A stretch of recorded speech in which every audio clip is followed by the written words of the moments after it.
And that was it. The song was everywhere. The song was viral. I signed a record deal literally the next day. Oh my God. Sony Music was in my inbox the next day, ready to sign the album. And then they took it to radio. And in 1 week, it was a radio hit.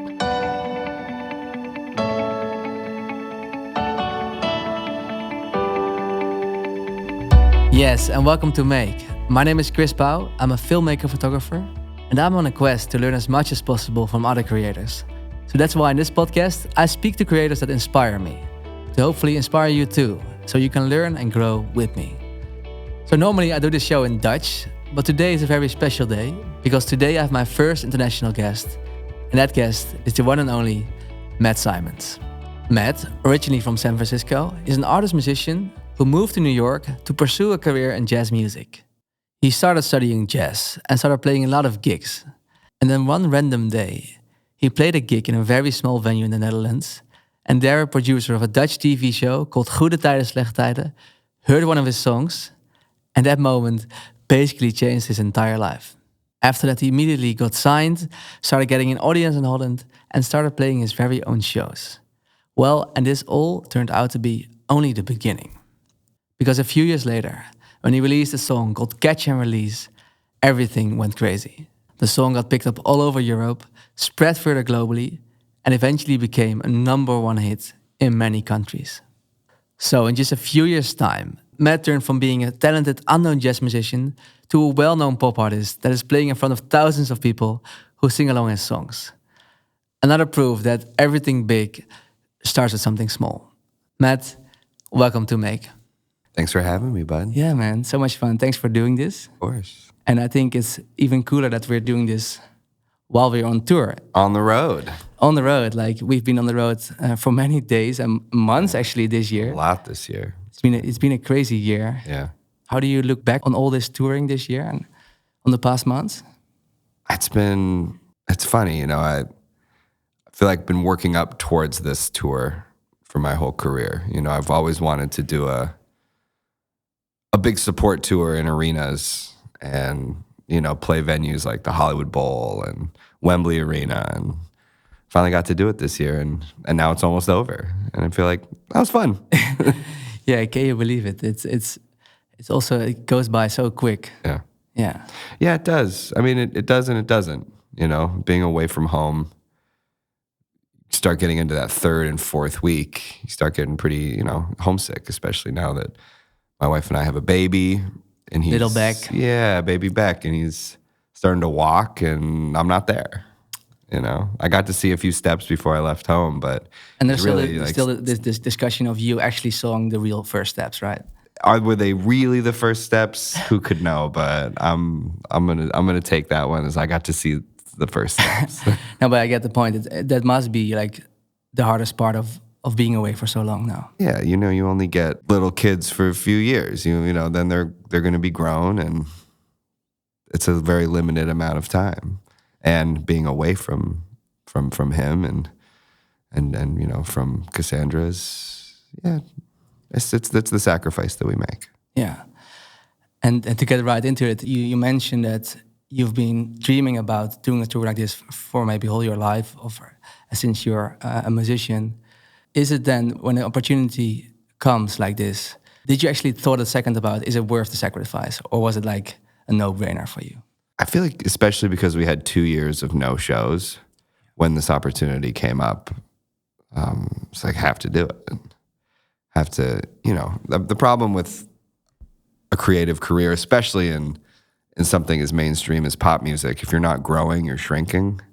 So if you're just kind of sitting around not doing anything, you can be making music. Of course, you can be recording and making music, but actually going out and playing for people, especially people who are willing to go to a show, which is already a difficult target group to reach. How do you know someone, on the internet is willing to actually make the effort, get in their car, spend a bunch of money, it's a hard thing to go to a show. You have to give up your whole day and your whole evening. You got to sit in traffic. It's a big step, a big investment. It's a big investment of time and of money, and not everyone is wants to do that. Some people that love music, like, I'm not going to a show. Like, that sounds really difficult. So to be able to get in front of 10,000, 15,000 people every night that you know are willing to do that because they are at a show. Yeah. You know that that's the group that's willing to do it. It's really valuable. So. And of course, as I mentioned in my intro, you've played in front of big crowds before, but this was like very consistent.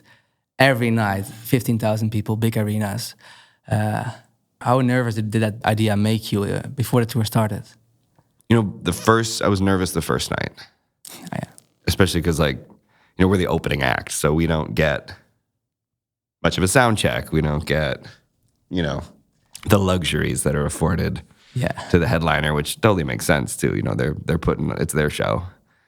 It's not my audience that is coming to these gigs. So yeah, maybe what's going to happen? Also our drummer's laptop broke on the first day, and we had all kinds of. It was a mess. Yeah. That makes me nervous, not knowing how it's going to sound and is it going to be worth it. But it all went fine, and then within the first couple of days, it just felt really natural. Yeah, and you get to know the big crew very well, so it starts to feel more like a family every day. Yeah, moving forward. Hey, so I make this podcast. It's called Make, also for whatever kind of artist. So can you maybe explain me why it's important to do support acts as a musician to grow your career and to develop yourself as an artist, maybe? Because also this all happened after you had a worldwide big hits. You've done big headline shows. You play big festivals. So I was wondering how you came to that decision to actually do the support act. And why it's important, you think? I think especially in Europe, for me, it's really important at this stage of my career to connect my name with the songs that people might already know. I mean, you make those TikTok videos for me where you go around asking people if they know who I am, and everyone's like, no. And then you play a song, and they're like, oh yeah, I know this song. And every time it's like that. Yeah. It's like that all the time. And, it's getting more and more difficult to connect music with an artist with the way that streaming works. So fast. How many songs do you have on your playlist that you couldn't tell me who the artist is, but you love the song? You might even have multiple songs by one artist, and you would never know that they're coming to play right down the street from you in 3 months. It's making that connection in this attention economy where attention is really difficult to come by is tough. So playing a support act, like I say, especially in Europe, because in America, my songs are way less well known. So that might have just been an opportunity to play the Hollywood Bowl. Was it really connecting me with songs that people know? It was more of an introduction. But I think in places like Germany, in places like the Netherlands, I'm even down in Italy, there's 2, maybe 3 songs in the set that people have heard on the radio and people know, but they don't know who I am. Yeah. So playing those support act slots, maybe you can make that connection, get some follows on social media. And then if I come back touring again or I'm releasing new music, there's an audience there ready to accept it. Yeah. Well, the big tour already was over in June. Then you had 2 months off, and now we're on one more week, a little tail of the tour. Feels like a bonus actually. Yeah. And you saying it's actually funny that you as an American, your songs are a little bit less known in the country you're from. I would say not even a little bit less known. I would say a lot less known. A lot less known. And that has everything to do also with the story of how you actually broke through and how you got a start in your career. And I'm curious at what point you were in your career and in your life when you were playing that night in Amsterdam, when this producer of the TV show heard your song. What did your life look like at that moment, and what was your perspective back then? I was relatively new to the singer-songwriter and touring world. I studied saxophone in school, and that was when I left high school. I was going to be a saxophone player, and that was the only dream I had. You know, maybe I played the piano a little bit and had written a couple of songs, but I really wanted to be a jazz saxophone player. And then a couple years into school, my priorities changed, and I just wanted to do as much of the largest variety of music that I could. And I ended up writing a lot more and making a record. And when I left school, I was about 22. I'd met up with a good friend who's also on tour with us, Chris Ayer, who had probably 5 years of touring experience under his belt. And he had a bunch of shows lined up, and I had never toured. I'd never played outside of New York, and he took me on tour, and I opened for him. And that's a different kind of opening, even when you don't have, a catalog and you don't necessarily have songs that people know. Just getting out there and playing is worth so much. Experience is worth so much. If you get too big too soon and you've never played any shows and then you have to go play a tour, it sounds like a nightmare. Like having years and years of already playing, cutting your teeth, and just having that performance experience is so important. And what did you play? Just covers or something? I played a couple. I would play some covers, but I did have maybe 5 or 6 original songs that I would play. Oh, yeah. Cool. And just kind of kept building on that throughout the years. And I also had been doing Facebook ads kind of before anyone else was doing Facebook ads, before Facebook advertising arguably ruined democracy around the world. Before algorithms were really manipulating people, you would just, they would cost about... Innocent. They were yeah, cool. They were innocent. It was $1 a day, and I could advertise my music and I could specifically target fans in the singer-songwriter genre. Your Jason Mraz, your John Mayer, even like smaller artists, and target that group. And that's actually how the writer found my music originally. Oh, yeah. So she clicked on a Facebook ad. Oh, yeah. And then, I had amassed probably 10,000 or so fans on the internet. Oh, that's, yeah. And then, it's quite something, yeah. And Facebook gives you sort of a list of all the cities where you have the most Facebook fans. And I would go play in those cities. I have 250, 300 people on the internet, and 0 people would show up to the show. Which is, again, I talked about earlier, where you don't know who's willing to come to a show and how you're going to get that info across. So, and it was after you made like a total investment of actually going to that place, maybe even fly there. No, you have drive 12 hours, to Houston. You go all around Texas, and you show up to Texas, and there's 2 people there, and they're not even people from the internet. They're just like friends of a family, like a friend of the family. And what does that do to your ego and self-worth? And it obliterates it. What ego does that mean? Obliterates, just explodes. It's just there's no room to have an ego in that moment. You have to just you get kicked down. The world tells you maybe you're not good enough. Shoot, I really thought I did the work. I got these 300 people in Houston. They should some of them should come to this show. Nobody shows up. And you do that a lot. And that's how you get experience. And that's also helps, I think, not get a big head when things start going well. Because you remember what it was like. And you can always be back in that place. Can you explain us how something like that, like your song being featured on a big national TV show, what kind of impact it has on your life as a musician, and in your case, you have that moment, that really emotional moment at the end of a show. It happened a lot in America with the show Grey's Anatomy. Like musicians would have their song on that show, and it would blow up, and the song would be huge. And I guess my moment was in the Netherlands, and it, not on such a grand scale because it's a smaller country, but had that moment where it was 3 minutes of the song at the end of the episode, and that was it. The song was everywhere. The song was viral. I signed a record deal literally the next day. Oh my God. Sony Music was in my inbox. the next day, ready to sign the album. And then they took it to radio, and in 1 week it was a radio hit. It was like, it happened so quickly. But there were also, 5 years leading up to that. And also all that advertising I did, back in college, 5-6 years previous, was all leading to this moment. Made this opportunity possible. It's not like it happened randomly. Yeah.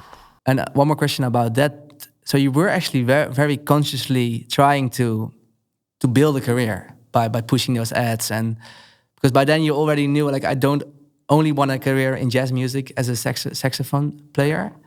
You already knew, like, oh, I did this tour with Chris, and I might want to also be this singer. I want to try the singer-songwriter thing. Right. Oh yeah. Yeah, okay. for sure. And then you thought, like, okay, if someone has to do it, it needs to be me, and I need to come up with creative ideas to make it happen. There's no book on, there's no degree that you can get where you have a career in. It's kind of the one thing that money can't really buy is, a career in having a song connect with people. That's actually an interesting point.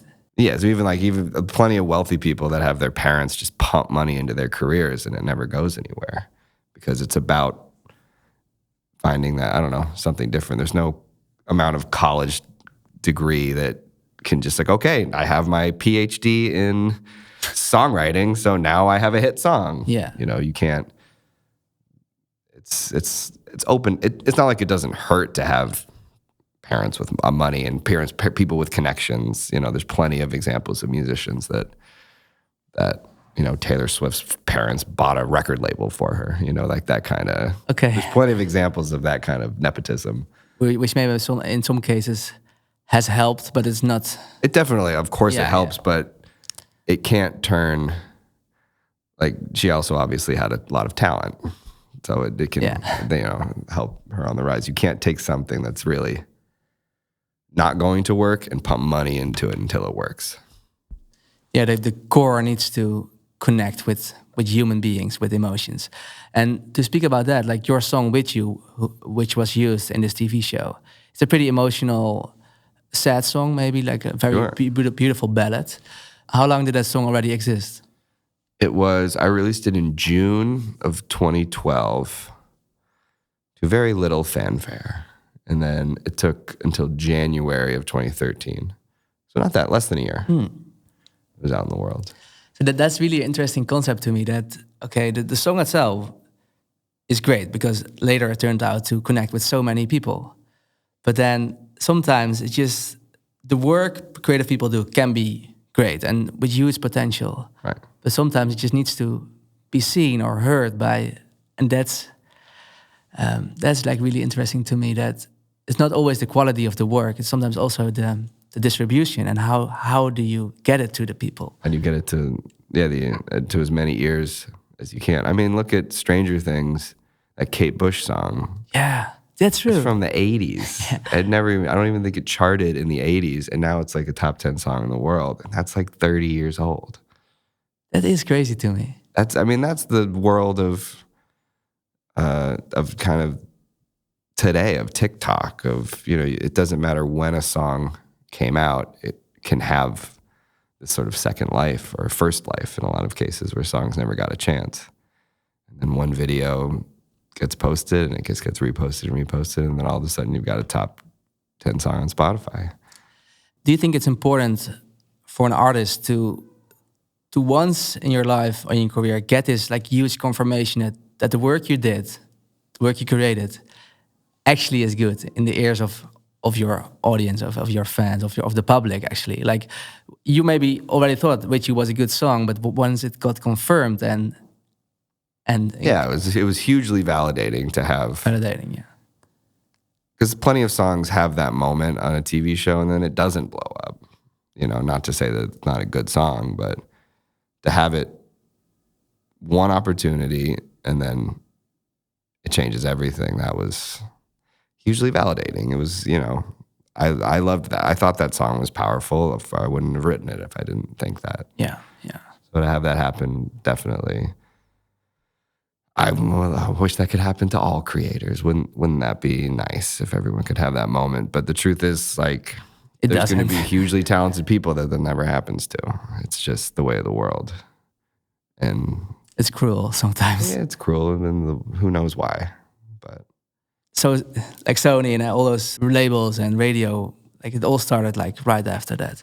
So how did your career as an artist then develop after that? Did you start playing shows? And I mean, I did start playing shows, and it was nice. I kind of got it was almost like a training to go bigger by having it all in one country and just in the Netherlands. I mean, my whole career was in the Netherlands for like the first year after that. I would play the shows I would play pretty much exclusively in Holland. Which is nice because it's like it's easier to focus on like a small area and just play. We're going to Amsterdam and we're gonna play Groningen. We're gonna play Utrecht. We're gonna play, it's like yeah. If it was like a state in America, it'd be like, all right, I'm trying to hit the American market, but I'm starting in Connecticut. Yeah. And I'm only gonna play I'm just big in Connecticut. I played New Haven and Bridgeport and Hartford, like all these cities. And I think the populations are similar too. I think it's like, 15, 16 million people in Connecticut. And you don't have to drive for 12 hours. No, just a couple hours here and there. You can take the train. Yeah, that's the gig if you need to. It was a wonderful place to start. And it's still my biggest market. I still can sell the most tickets in the Netherlands. Yeah. Yeah, we just did our own tour. Just our own tour, and it was so wonderful. Yeah, it was lovely. And I've got 4 or 5 different songs that a lot of people know. Yeah. And that's more than in other countries. Yeah. And then you start having a career, and actually you can start making like a real living probably as a musician, which must have been like totally awesome, that you think, well, this is maybe what I've been waiting for all those years, of what I've been working towards to. But then it turned out to be only the beginning, because like a few years later, it really started. Maybe before you tell about that success, can you take us to the moment you were actually creating Catch and Release? Because I know a little bit about the story already. It's a crazy story if you know what happened to it. Sure. I had never co-written before. I had only written by myself.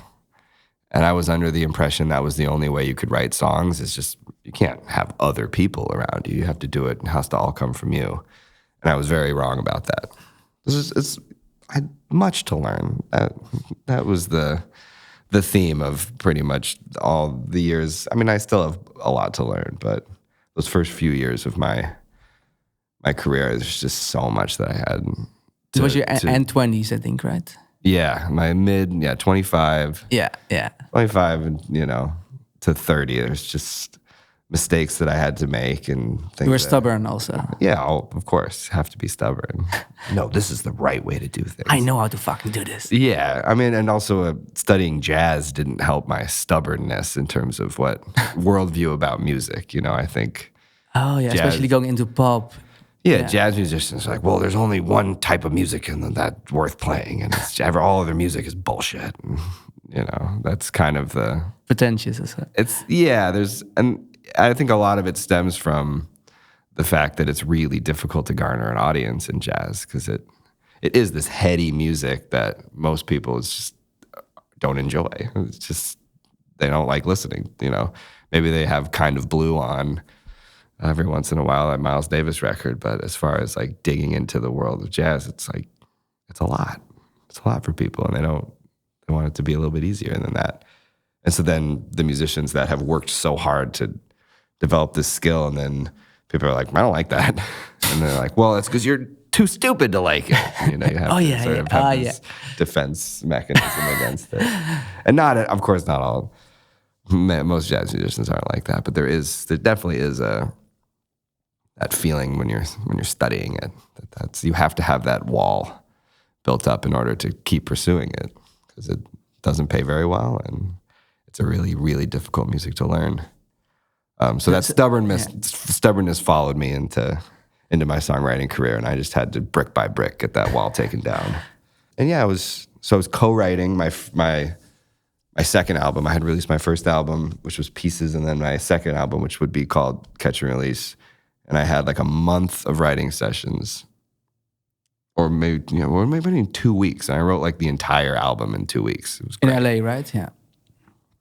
And I had 1 day extra and a writing session that came across my, with my email or something, and I almost didn't do it. I was like, I'm burnt out. Like I can't do anymore. But I said yes anyway because, I still needed more songs, and that was the day I wrote Catch and Release, and it took about 20 minutes. I was working with this writer-producer named Eric Mathiasen, and he goes, on his guitar, he just goes, doodly, doodly, doodly, doodly, doodly, doodly, doodly, doodly, doo. Like, I like that. All right. And I was like, okay, you build this track. And I ran down to his basement where he had a piano, and I wrote the entire song in like 20 minutes. And that was it. Okay, but how is that possible? How can you write such a good, now super famous song like in such a short amount of time? How does it work? I mean, I think the wild thing is like, I feel like it happens more. Like that's when you know a song is worth something, is when it just kind of flows right out of you. And it's a simple song. Like I'm not saying much. I'm not using any big words. I'm not, Less is more. Less is more. And, it's such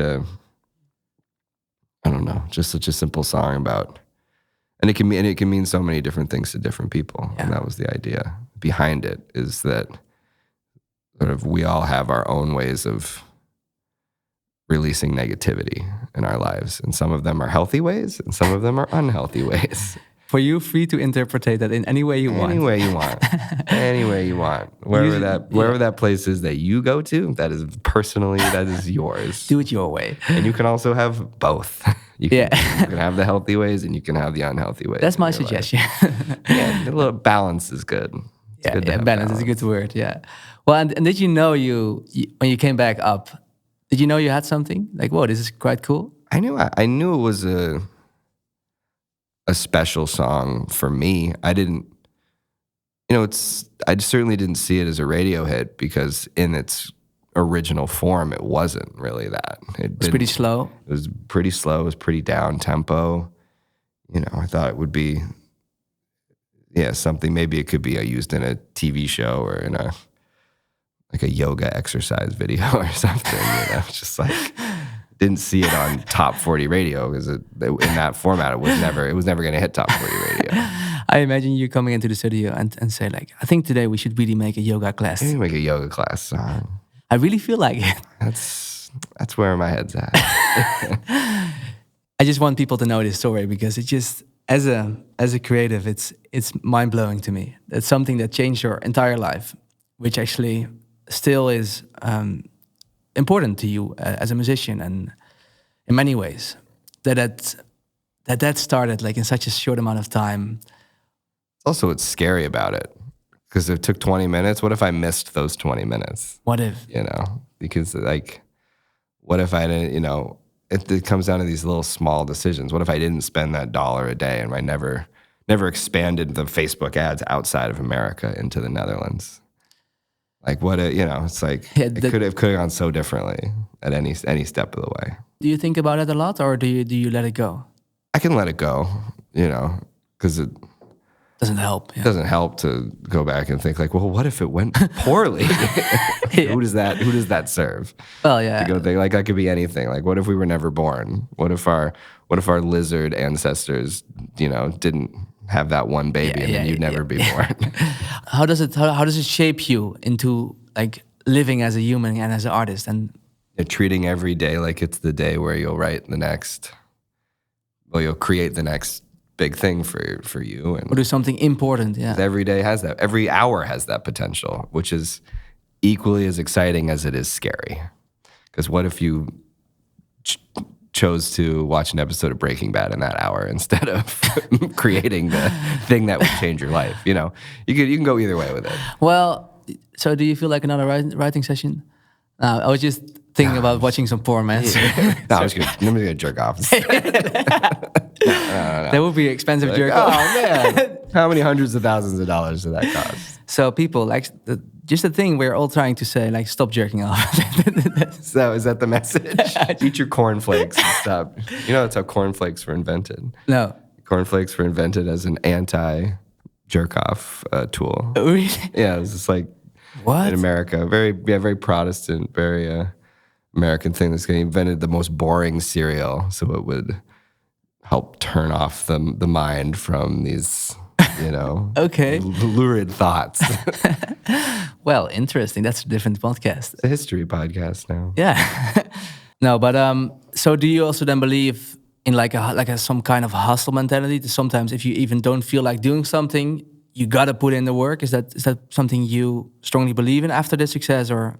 It's tough because I really don't like hustle mentality. I think it's pretty toxic.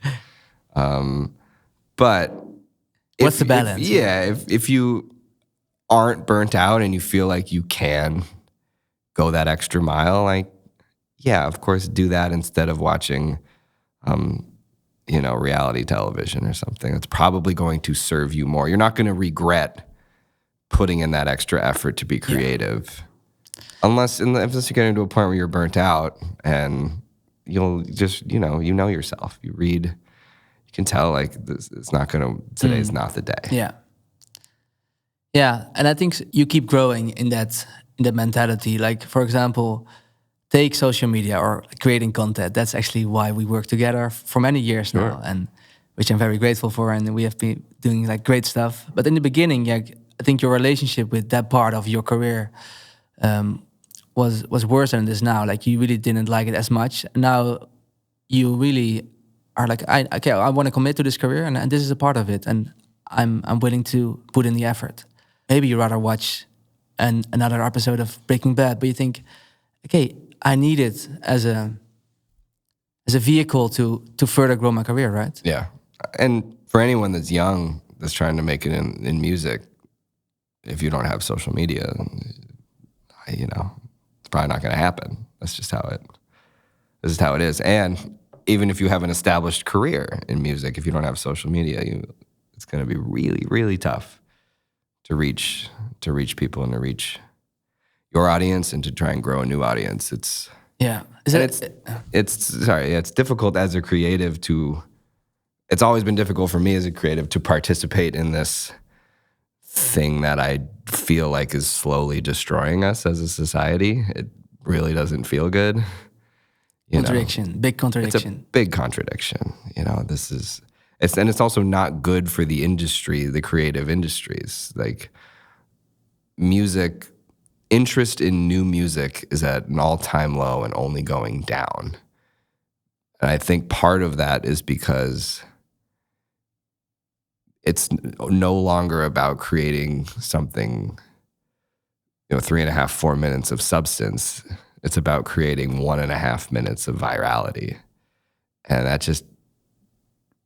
that recipe for anything creative is not going to have the staying power that you used to get. And it's, I don't know, maybe I sound like an old person yelling at a cloud, or but I felt that going in the last 10 years that I've been working. It's a problem that's only gotten worse and worse and worse, because it was still kind of an issue when I was coming up too, as the songs were getting shorter and shorter. Record labels were no longer developing projects. They were jumping on something that already had steam. Like, that's what happened with me. I didn't have a record label deal until my song went viral on its own. And then a label was able to take that and run with it, but they weren't able to create that moment for me. Sort of like, you have to light your own fire and then someone else can throw gas on it. Yeah. Lighting that fire is kind of the hard part, and you have to do it on your own. And now it's gone even further than that. I think that for music, especially, you have to have a song that's viral before you even release it in order to get the attention that it needs. Before it even comes out, you have to be making TikToks with it and have that viral moment with a song and it's not even out on Spotify yet. And then it might go mainstream. And then it might go mainstream, but it already has to be viral before the release. It must feel like a huge mountain to look up to, right? Yeah, it sucks. It's not how it's a really difficult way to do it. But there's some people who are great at it. So that's just ushering in a new generation. So you could say for a lot of people, it brings up total new opportunities, and people maybe break through now who would have never gotten the opportunity before in the old system. Totally. But still, I think it's hard. Yeah, and I think I was an example of someone in the really old system of like the 90s and early 2000s, where there was the gatekeepers controlled everything, and probably very little chance that I would have made it into the major label system, just being a pretty normal dude, when the music, they would listen to it and be like, no, and then that would be it. But now I was able to use the internet as a tool to make a career for myself, and now there's new tools you can use. So to dive a little bit deeper into your story and how this song, which you wrote in like a few minutes, eventually became this big hit and got attention from all over the world. I'm interested in how the snowball started rolling and what happened. Of like the remix? Yeah, of the remix. And it was interesting, because I had already released the original version of Catch and Release, and it had done decent on Dutch radio, the original version. It had played, I think we made it to the top 100. We were in the number 100 spot of the Dutch charts, which for a small country is not huge. And still only Holland plays. Only Holland. And that was, hadn't really been released in other places. And I had heard a couple of amateur SoundCloud remixes that people had done of Catch and Release, in a tropical house style. And listening to those, saying okay, maybe this remix isn't the one that we should release, but if we can get somebody, really pro to remix the song and give it that sort of, this was when tropical house, it was just beginning, and you were inspired by the SoundCloud. Yeah, and Kygo was huge. Kygo's still huge, but Kygo had just started to get huge. And if we can do a song in this style and we can get it done well, I think this could be something. So my manager has connections in the DJ world. That's luckily all the DJs are in Holland. Yeah, so we have a lot. called up Armada Music and sort of asking them if they had any DJs that'd be interested in remixing Catch and Release. And we still went through a few that came back, and it was this isn't quite right. And then we got the Deepend remix back, and I was like, this is it. This is the one. You knew? I knew immediately. It's there's something about this. Can you still remember the feeling you had when you heard it? Yeah, just the simplicity matched the simplicity of the song. It just really served the song in a way that the other remixes that we had gotten just they more served the sound. It was a lot of pan flute. If you remember, whoo, whoo, whoo. Not so interesting. Not timeless. I think the thing about the Deepend remix that I really love is it does feel in 10 years from now it's still gonna sound relevant because it didn't use the sort of tricks of the genre. Time. A lot of those sounds that now sound really dated. It doesn't use those. Oh, that's funny. It sounded timeless. Yeah, it sounded, Germany was looking for a track to take to radio, and that's what we gave them, and it worked. It was cool. It was very cool. Yeah. So Germany was the first country then to pick it up after Holland? Actually, it was Belgium. It was Belgium, yeah. Belgium was the canary in the coal mine. Once Belgium, it went to number one pretty quickly. And that's, and from Belgium, Germany could see that. France could see, the French team could see that was happening in Belgium. And you have proof of concept like that, where one country just really takes to a song, then it gets the people in the business ready to try and make it work in their country. How long then does it take to turn into a real hit in Europe? Like, It was like a year. oh, it's pretty long. I mean, maybe 6 to 8 months. You know, it didn't go like it went to number one in France and in Germany at kind of the same time. And that was like, we released the remix in early summer of 2015. And it took until about January, February of 2016 before it was like, you know, the number one radio song in Europe and had all, you know, in these big countries. Yeah, it took a minute. Crazy. It took some time. And in the meantime, you were just like playing the shows in Holland, probably. Yeah, playing shows in Holland. And then it started to pick up a little bit, playing some shows in Germany, you do these radio sort of festival things where, you know, they get 10 artists to come and play 1 or 2 songs. Yeah. And it's sort of like a favor to the radio station. Like, you don't get paid to do it. You just do it as a favor, and then they agree to play your song for the next 3 or 4 months. So, and that was all new for me. Like I'm learning the industry while doing that. And yeah, it's worth it to do.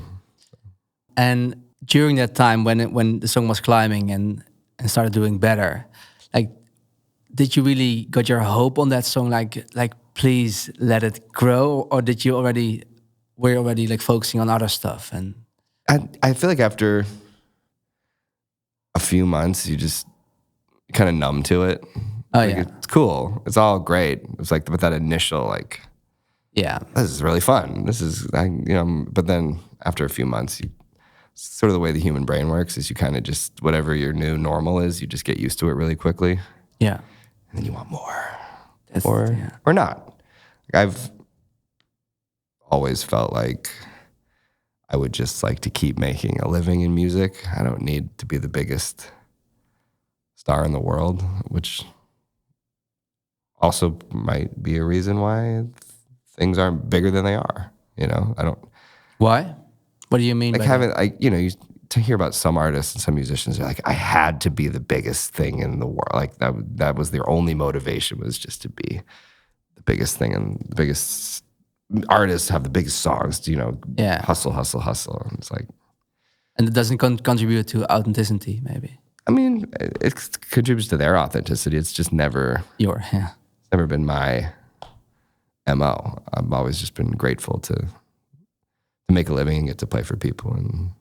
And actually, when we zoom out, the second breakthrough, actually the big breakthrough of Catch and Release, made it possible for you to play in front of, to get a bigger audience. Yeah, globally, and then also like keep making a career as a musician. And that's all you wanted.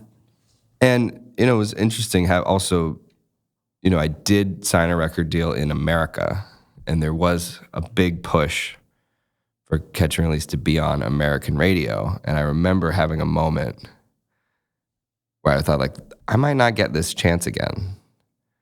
You know, a song is number one all over Europe, pivoting to America. Got the biggest label in the world is Republic Records, which is like the number one American radio label, and then it didn't really work. You know, it was like got some radio play, but it certainly didn't have the impact that it did in Europe. Is it a cultural difference? Maybe. It's happened to some other songs that were huge in Europe. And I can point to a few examples where they tried to pivot to America, and Americans just went like, nope. Did you catch your human brain then being disappointed after all the big success? Yeah, you start wanting to be like, well, why not? Who didn't do their job? You know, what happened? Like, you know, it's almost weird. It's like weird. You try to blame something other than just like, they just said no. Yeah. And that's okay. Now it is. Yeah, I mean, it has to be okay. Like, you know, what am I going to sit here and whine that I didn't have the number one song in America? Like, no. It's just how it worked out. And also fully realizing that, like, I might never get that chance again. But you never know. And what happened is amazing. It's great. And that's also like, I always catch myself always wanting more. And like this podcast, I'm doing great. People love it, and I'm having fun. I learn a lot. Yeah. I meet new people. But most of the time, I think about how to get more listeners, how to get sponsors. And I hate this part of my brain sometimes. It's unfortunate. It's the curse of the modern creative, where like you have to do so many more jobs than just making. Has it always been like that? Probably a little. Like, did the famous painters have to do that? Like, they probably had to be salesmen for their art, Yeah. Always partly, right? Yeah. And like famous authors had to have to go peddle to publish. Like, I don't think it's a new concept that young creatives are just with unrealized success have to go out and peddle their wares like your average door-to-door salesman person, Yeah, I also hear a lot from people like, "Oh, it is so great that you can do what you love every day. Like it doesn't even feel like work, right?" And well, most some days like really don't feel like work. Like we're in Barcelona here, and actually today we're gonna have a big show later. Yeah. It doesn't really feel like work, but still it's hard work. We're like, I will be running around the arena for like hours and like only half an hour. Actually, the show is only 30 minutes. 30 minutes. 30 minutes, start to finish. Okay, well. No, we'll be taking pictures backstage. We'll be going. Yeah. So no, like partly it's true. Like, but in every job, also when you found your passion, like there are gonna be parts that you don't like or you don't want to do. Yeah, it's tough to measure your happiness depending on your success because the way that the brain sort of, you have a new level of normal, and then you're just as like, am I happier now than I was just playing gigs around New York? Like, yes, probably yes. I think I feel more fulfilled in my. It's hard to feel the contrast. Yeah, it's because playing my own music to thousands of people, having everyone sing along. Like, how much better is that really than like a really great Thursday night in New York when you've got the whole bar singing "Don't Stop Believing" and you're just like crushing it on stage, like. Well, that's a very good playing song. a cover, and everyone's having the best night. Like, how much better is it that it's when it's my own music? Like, I don't know. I don't know how much. I think some. There's an amount that it is more fulfilling, and I love it. But I don't know how much better is it really? It's tough to say. And how then do you decide what you further pursue on? Like, if that's your question, like, how do you decide, okay, what am I gonna put my energy in moving forward? Like, it's tough. It's tough to know. Yeah. You sort of have to just have to show up and see what happens. Yeah, you don't think you work with a plan, or not anymore? Maybe do you feel like you just flow through life and? Yeah, I would say that there are, like, the next thing is I need another album. How am I going to get there? I don't know. I'm going to keep showing up to writing sessions and hope that I have an album at the end of whatever period of time I've decided. But you're going to say, okay, by this time I need to have these 3 songs. I need to have this. It's like, it's tough to do that, especially in stay creative. Because you can't force the creative process? Is that what you're saying? Very much can't force the creative process. You don't know if you're going to have anything good at the end of a 6 or 7 hour day. And sometimes you spend 6 or 7 hours in a session just staring at 2 other people and being like, this is bad. Like, what we made today is not good. And you don't even say it out loud, but you both feel it. But everyone feels it, and you always know. So you say you can't really force the creative process. It needs to happen. You can just show up to it. You can let. If you never show up, of course, nothing's going to happen. But if you do show up, still possibly nothing might happen. But you at least give yourself the opportunity. Last week you were in Sweden, actually, to maybe just to show up. That's what you did. You showed up to Sweden. I showed up, did sessions every day, and I got great stuff. I'm really looking forward to. So that's exciting. Recording some new stuff, some new ideas, and then that will fuel maybe the next step, making more things, and you got to start somewhere. I think that's the thing. You got to start somewhere, because also like the first step maybe will fuel the next step. That's like when for example, I didn't do a podcast for 6 months in between, and now I started 1 month ago with new recordings. Yeah. You're like the fifth new episode, cool. and once I did the first one, I got new fuel for the rest, like that, and it's like a domino effect. You showed up. Fucking showed up. You showed up, man. So, but I'm also like really curious how that process looks like, and of course it's different every time. It depends on the producer you work with, the people you're writing with.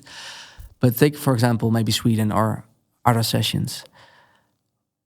How do you mostly start a session that you like? I feel like what I've learned from these co-writing sessions over the years is, as the artist, it goes a lot better if I show up with some sort of idea. If I come to the session bringing, this is what I want to write about. Did some homework. They did a little bit of homework. Even if it's just on the drive on the way there, I start the process before I arrive. Otherwise, you could spend a couple hours sitting, doing that homework in the session, and then you're already 2 hours deep into it, and everyone's tired. So you have to show up twice for one session. Yeah, it's kind of on me. I can't walk away from a session. If nothing got written, I certainly wouldn't blame somebody else. If anyone, I would blame myself just for not being able to inspire that session. And why is that? Because does music always needs to come from within the artist? If it's really authentic, it should. I do think it's important that you have other people in the session that are then able to take your ideas and give you some creative energy and give you some good ideas. Otherwise, they're not doing their job. But as the artist, I should have something to work, to give them, throw them a bone so they can work on it, What is that bone for you? Is that mostly like a story, pain you're feeling, or more musically, a melody? Or I like it being like a story. Okay. Some melody doesn't hurt. Some chords maybe. A little bit of melody, a little bit of chords. But that's more decoration, maybe. The first core is maybe... The core is maybe like, what are we writing? What do we want to say? And then you could start bouncing phrases off of each other. And it's like, I like that. I know that phrase. Like, that's nice, that's poetic, that's cool. Do you have an example of you came up with a theme, like a general story, like this is maybe what I want to write about, and then how that translated into like a first phrase? Do you have an example of that? Definitely. Yeah, I remember writing the After the Landslide album. I worked with this friend of mine, a great producer, this guy Dan Nigro, who has been having huge success, right? He did the Olivia Rodrigo record, won a Grammy, like blew up. But before that, I remember I showed up to his house, just the two of us, to write a song, and I think I had gotten like a drunk dial from an ex like the night before. I told him that. I was like, I got this really weird phone call last night. And he was like, oh, it's interesting. I was just watching this show. Maybe it was like Pretty Little Liars? Big Little Lies. It was one and they had and there's some phrase on it called there's some phrase on it that was like don't kick the dust up. Like, what are you doing kicking? Like, what are you kicking the dust up for? So, and then we wrote Dust. Don't kick. Don't kick. Then that was literally those are the lyrics of the chorus. Don't kick the dust up just because you're lonely and you got fucked up late at night. Yeah. That's so funny. Yeah. I came with the story, and he came with his part, and we sat down and we wrote that song. That's a good example. Synergy. Synergy. Yeah. I've always been saying to you, like, I really want to make one day I want to record sessions like this and really like a documentary. Yeah, something. I'm always like jealous actually when I hear musicians talk about making music. It sounds to me like the best thing. I make stuff and I make cool stuff, but making music just feels so special to me. Like it has something magical, right? It's fun. It's fun to walk away from a day and you have a song in your inbox, and it's like, this didn't exist this morning. Here's a song that we're going to hopefully share with the whole world, and it didn't exist yesterday. Yeah. And now it does, and it's new and it's fun. Yeah. That's it's one of the better feelings in this job is when you just like you nail it. You know, like come away, I was like, this is a good song. Yeah. And besides coming up with bringing a theme to a session, did you find any other techniques or tricks that work for you that you've got over the years? I think that's the best one. Yeah. Just do some homework. Okay, yeah. And is there anything, like for example, when you were in Sweden and maybe there's this moment in a session where the energy goes down or it just doesn't work. What do you do when it doesn't work? You go get lunch. And you come And back. it's just so simple. Yeah. It's probably always food. Take a walk. Yeah. Have a snack. Sometimes you have 6 snacks. Yeah, sometimes sometimes a lot of walks. And sometimes the snack needs to be whiskey. Sometimes at the end of the day, the snack is whiskey. Oh, that's good, man. Well, thanks for doing this. Tonight, we have to prepare for the show. Let's have some fun. Yeah, so tonight, do it again. just to paint a picture for the audience, we are in Barcelona right now. Last night we went out, had some great dinner, and today, like you're playing again in front of 15,000 people. And you know what? It's not my crowd. It's the crowd of the 2 cellos. So Thanks for bringing them. it's my job. It's my job to win them over. Yeah. Hopefully, I can do that. Yeah, I think so. Also, like the last few days, you were playing your own shows, and actually said to you, like, I can really see that you've got a new experience. Like you already had like a lot of experience, but playing in front of those big crowds for months, I really saw that you're even a better performer right now. Do you feel the same? I feel more comfortable, Yeah. I think, on stage. So if that translates into a better show, then I'm glad, because I feel in a good place. I'm also like, you know, for years I would have at least like a couple drinks before I wanted to play, just to like calm the nerves a little bit. And I'm now nothing before the show. You don't need it, yeah. Don't need it. Yeah, because like I got to know you as like a pretty calm person. And did you have to come over a lot of fears to actually become a performing artist? Like, was that a huge process for you? I've always enjoyed performing. I think it's rare that you're going to find someone who writes not have a little bit of stage fright. You know what I mean? I think there are just people who are very extroverted, just performers. They just want to be on stage. Yeah. You know, like a lot of musical theater people, they just want to get out there, you know.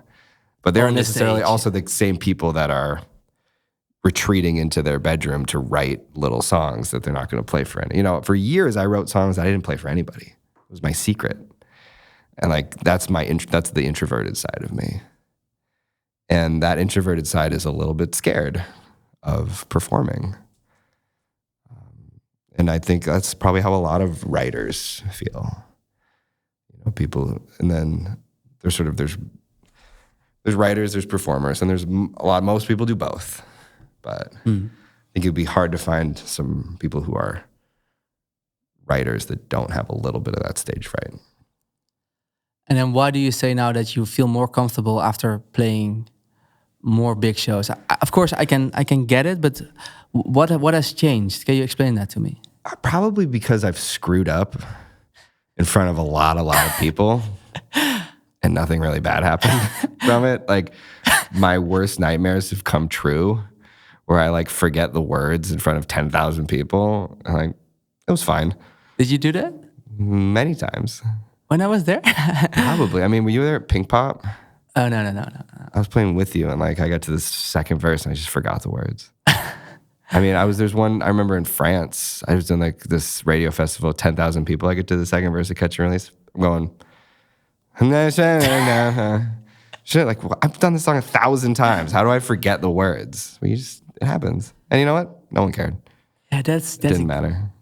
Sometimes in life, we make stuff so big for ourselves and we put so much pressure on us. Yeah.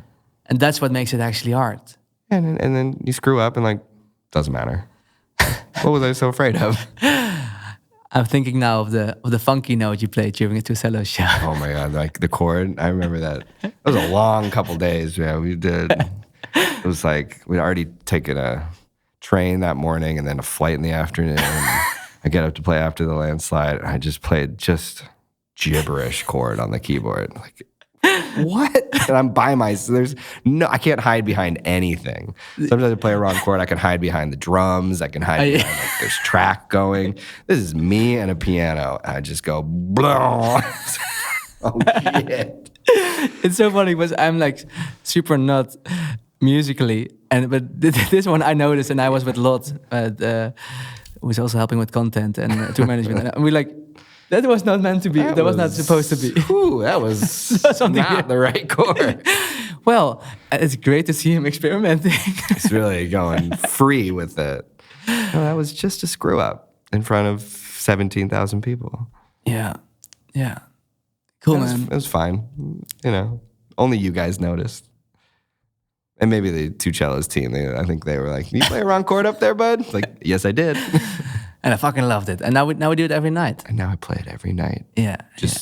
I mean, that's the funny thing. When you're in jazz, they say if you play a wrong note, just keep playing it, and then it becomes a right note. And it's with intention. Those jazz motherfuckers, man. Man, those guys figured it all out. Are you happy you're not associated as one anymore? Or?